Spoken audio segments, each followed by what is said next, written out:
Vous aimez l'Afrique. Vous êtes intéressé par sa croissance, son développement, ses entreprises et sa jeunesse. Rendez-vous sur Bridge Africa.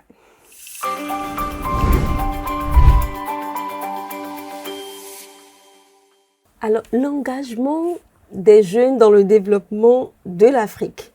Qu'est-ce qui t'a poussé à t'engager, à te dire, là, je fonce, je dois pouvoir apporter ma contribution? Ok, je pense que plus jeune, dans mes années lycée, j'avais constaté un certain nombre de problématiques transversales à l'Afrique. L'un des facteurs majeurs qu'on a l'habitude, je vais dire le facteur bateau, c'est la pauvreté. Après, il y avait les questions liées à l'éducation, le changement de mentalité aussi qui était très peu développé sous nos cieux parce qu'on avait des situations qui nous empêchaient de réfléchir. Et comme j'avais Des situations? Oui, parce que vous savez, quand vous n'arrivez pas à manger peut-être un plat par jour, vous ne réfléchissez pas à aller sur la Lune. Vous pensez d'abord à manger. C'est pourquoi on parle de pays développés, de pays moins développés et souvent même de pays pauvres.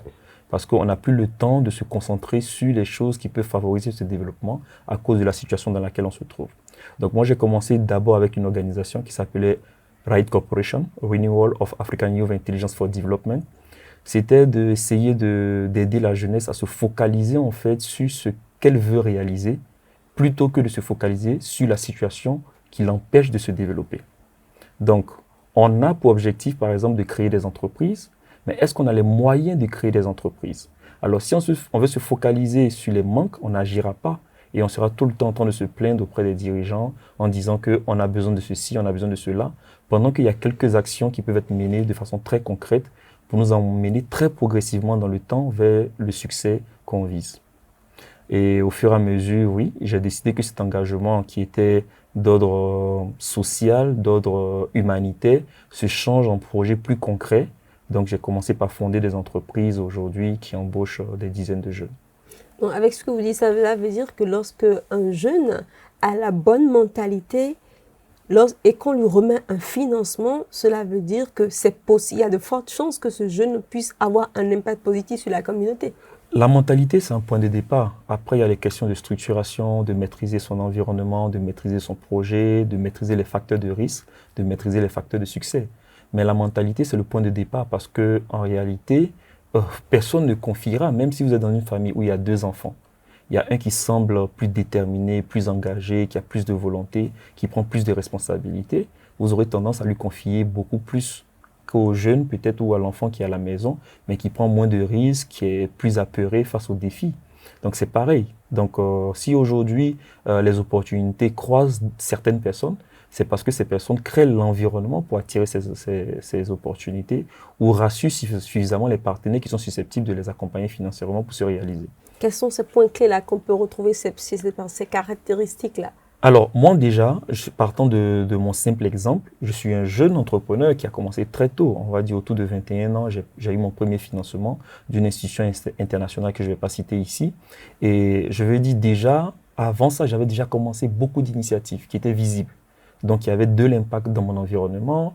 J'étais cet entrepreneur qui pouvait ouvrir un cyber, qui pouvait ouvrir des cabines téléphoniques en tant qu'étudiant. Donc, tu as refusé d'être paresseux? Ah non, mais moi je ne pouvais pas parce que j'ai pensé qu'à cette époque, je pense qu'à cette époque, je n'avais pas le choix. Parce qu'à partir de 16 ans, j'ai commencé à prendre entièrement mes études à charge. Je n'avais personne pour financer mes études. Et j'avais vraiment cette ambition de pousser mes études très loin. Donc, il fallait que je trouve le moyen de financer mes ambitions en termes d'éducation. Donc, ça m'a poussé tout droit vers l'entrepreneuriat pour trouver des solutions immédiates pour financer mes études. Et j'ai pris goût à l'entrepreneuriat au fur et à mesure. Mais comme j'ai dit, quand tu commences tôt, tu fais beaucoup d'erreurs, tu apprends de ces erreurs. Et quand tu apprends des erreurs et que tu arrives à trouver des modèles beaucoup plus structurés, tu fais que des personnes te font confiance et ont la capacité de confier un peu plus d'argent. Donc moi, j'ai eu cette chance d'être financé dans le cadre du redressement économique. Il y a une organisation américaine qui avait voulu contribuer à la relance économique de la Côte d'Ivoire après la crise que nous avions connue à l'époque et qui a décidé de financer des jeunes. J'ai bénéficié de ce montant. Pendant 4 ans, j'ai développé l'entreprise et au bout de quelques temps, j'ai décidé de vraiment lancer des projets beaucoup plus structurants, à impact beaucoup plus large. Donc là, je suis parti sur l'Oman Financial Group. Donc, il devait travailler à l'époque sur des mécanismes de financement alternatifs en dehors des financements classiques que sont les banques et les microfinances. Est-ce qu'il n'y a pas les questions aussi également de stratégie, de pouvoir planifier ce que nous avons à faire sur 5 ans, sur 10 ans, se projeter loin et avoir un plan stratégique, ces informations, Ouais. ces éléments qu'il ne faut pas mettre en place également? Oui, ça c'est vraiment très important ce que tu dis parce que je me souviens qu'en cabinet, il y a peut-être 4 ans ou 5 ans de cela, il y a un jeune qui était venu en cabinet qui avait demandé un accompagnement, une start-up qui avait demandé un accompagnement structurel de notre côté pour aboutir à une levée de fonds. Mais le jeune, il a dit qu'il était prêt à payer nos services à condition qu'on lui garantit un succès au bout d'1 an. On lui a dit que ce n'est pas possible parce que déjà le temps de travailler sur ton modèle économique, le valider ton modèle économique, trouver le marché de ton produit, valider le marché de ton produit, penser au déploiement de ton produit localement. L'étude du marché. Jusqu'à l'expansion. Oui, ça fait partie, l'étude du marché en fait partie, mais ça, c'est vraiment un travail en amont. Aujourd'hui, l'approche change un peu. On pouvait même partir sur des prototypes qui se feraient un chemin, et si ça ne marche pas, on itère. Si ça ne marche pas, on abandonne plutôt que de faire des grosses études. Comme du design thinking. Comme du design thinking. En fait, c'est une procédure itérative aujourd'hui qu'on peut utiliser que de partir sur des études complexes de marché qui coûtent beaucoup plus cher, des études de faisabilité, et après, on se rend compte que ce n'est pas ce qu'il fallait. Il fallait juste mettre un produit sur le marché et pour voir comment il se comporte par rapport à la demande de la population. Alors, pour terminer sur ce que je disais, c'est que ce jeune, il a fini par nous dire, OK, il n'accepte pas nos services, mais il reviendra vers nous avec un succès fulgurant au bout de quelques mois. Et il viendra nous en témoignage. Après 5 ans, on ne l'a jamais revu. Donc, ça veut dire qu'aujourd'hui, la démarche stratégique, elle est indispensable pour réaliser son projet. Il faut se projeter sur plusieurs années et définir le rôle de chaque année dans son processus de croissance. Aujourd'hui, on parle de village planétaire. Est-ce que ce que tu proposes, ça peut se faire en Côte d'Ivoire comme au Sénégal, comme au Niger, comme au Maroc? Il y a des facteurs pour lesquels, quand une start-up ou une entreprise se lance, qui sont indispensables. Il faut avoir l'aspect scalabilité du projet, dans cette capacité aussi à se dupliquer facilement. Donc, quand je pense à une start-up, je dois la penser d'abord pour les réalités de l'environnement dans lequel je suis, mais m'assurer qu'au bout de quelques années, je peux dupliquer la même solution dans un autre pays. Donc, ce n'est pas de ça qu'il s'agit, parce que, en fait, ça c'est indispensable, mais en commençant, il faut d'abord conquérir un marché. C'est ce marché-là qui va te donner en fait la confiance des autres marchés. Donc, savoir que je suis une start-up qui a réussi en Côte d'Ivoire, j'ai plus de chances d'aller m'installer au Bénin, au Congo, etc.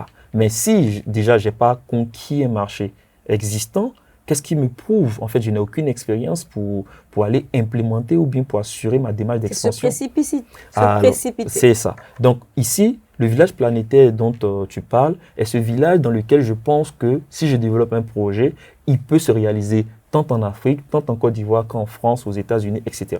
Ça, c'est une bonne manière de penser. Maintenant, dans la démarche, il faut aller vraiment progressivement pour conquérir ces marchés-là. Est-ce que tu as un mot de fin pour la jeunesse en matière de développement de l'Afrique et de leur contribution? Alors, moi, ce que j'ai pour habitude de dire à la jeunesse de façon très personnelle, c'est qu'aujourd'hui, on est face à un écosystème qui est de plus en plus favorable à l'expansion des jeunes.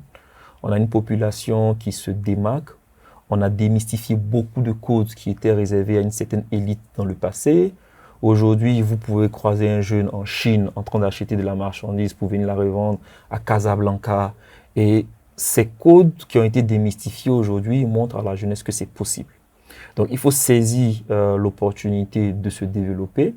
Il ne faut pas se mettre de barrières inutilement parce que, en fait, la plupart des grandes barrières que nous avons, elles sont psychologiques. Elles ne sont même pas physiques. Donc, voilà. Et puis, foncer.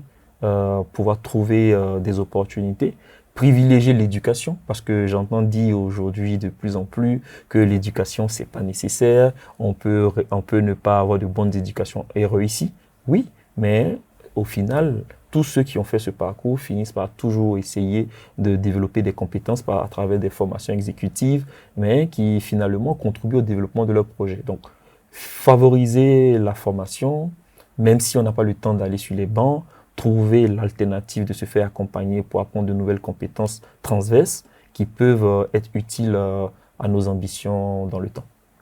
Merci beaucoup pour ton intervention, pour ta contribution riche. C'était sur Bright Africa. Nous vous remercions de nous avoir suivis et à très bientôt.